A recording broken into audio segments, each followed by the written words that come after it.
Hi, this is Just Rosie and nagpapaalala sa'yo ng salita ng Panginoon in Philippians chapter 4 verse 4. Always be happy because you belong to the Lord. I say that again, be happy. Huwag mong kalimutang maging masaya kahit ang layo-layo na ng narating mo or wala ka pang nararating or pinapangarap mo palang makarating sa mga gusto mong marating sa buhay mo. Alam mo, this 2024, pinapaalalahanan tayo ng Panginoon na chill ka lang, kalma ka lang, because everything is on process. Just do your part and God will do the rest. Hindi mo kailangang magmadali. Hindi mo kailangang i-rush ang lahat ng bagay. Kasi kapag inilaan yan ng Diyos para sa'yo, smooth sailing adventure na lang ang darating sa'yo. Yung pag-aantay mo sa lahat ng bagay na pagpapala na ibibigay ng Diyos sa'yo, magugulat ka na lang, nandiyan na siya sa tabi mo. Tara, pray tayo.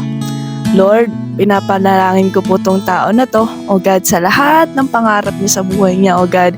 Ito man po'y katagumpayan, achievements, O God, financial status, O God, makalaya, Panginoon, sa kahirapan.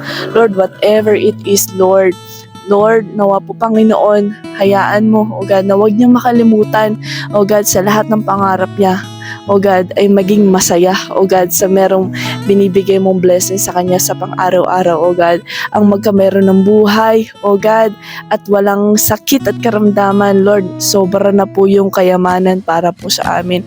Lord, itong tao na to, O God, pagpalain mo po siya, O God, and Lord, nawa po Panginoon, ang plano niya sa buhay niya, O God, ay naka-in-line, O God, sa plano mo sa kanyang buhay, O God. Gabayan mo po siya, nasaan man siya, Panginoon, naroroon sa mundong ito.